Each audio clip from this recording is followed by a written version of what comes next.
So போங்க. இது kidney திருட்டு, கிட்னி முறைகேடு. கவனமாக பேசணும்.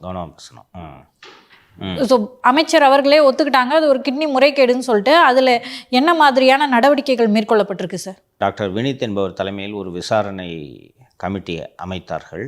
அந்த விசாரணை கமிட்டியில் கிட்னி திருட்டில் இல்லை முறைகேடில் அந்த 2 மருத்துவமனை, செதார் மருத்துவமனை மற்றும் தனலட்சுமி ஸ்ரீனிவாசன் மருத்துவமனை ஈடுபட்டுள்ளது என்பது ஆதாரங்களோடு நிரூபணமாகிவிட்டது. திராவிட மாடல் அரசாங்கத்தை போன்ற ஒரு கொடூர மனது உடைய ஒரு அரசாங்கம் இந்தியாவில் எங்கும் இருக்குமா என்பது எனக்கு சந்தேகமாக இருக்கிறது. அந்த அளவுக்கு ஒரு கொடூர மனது படைத்த அரசாங்கம் என்றால் அது இந்த அரசாங்கம்தான். நம்ம ஏற்கனவே இந்த ஏழை மக்களோட நிலைமை பற்றியெல்லாம் நாம் ஏராளமாக பேசியிருக்கிறோம்.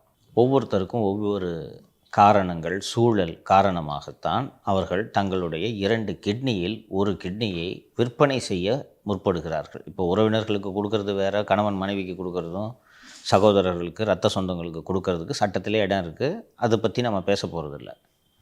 சம்பந்தமில்லாத ஒருவருக்கு நான் என் கிட்னியை தருகிறேன் என்று ஒருவர் முன்வருகிறார் என்றால் அது முழுக்க முழுக்க பணத்துக்காக.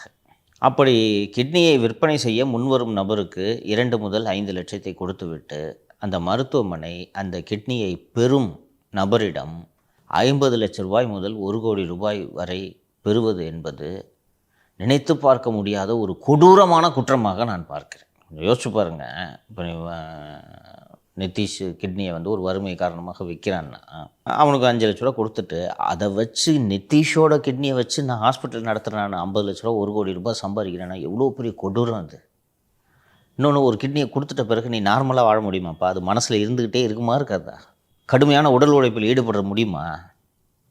இல்லை அவனுக்கு அந்த கிட்னியில் ஏதாவது சிக்கல் வந்துச்சுன்னா என்ன ஆகும்? அவனால் கிட்னி வாங்க முடியுமா?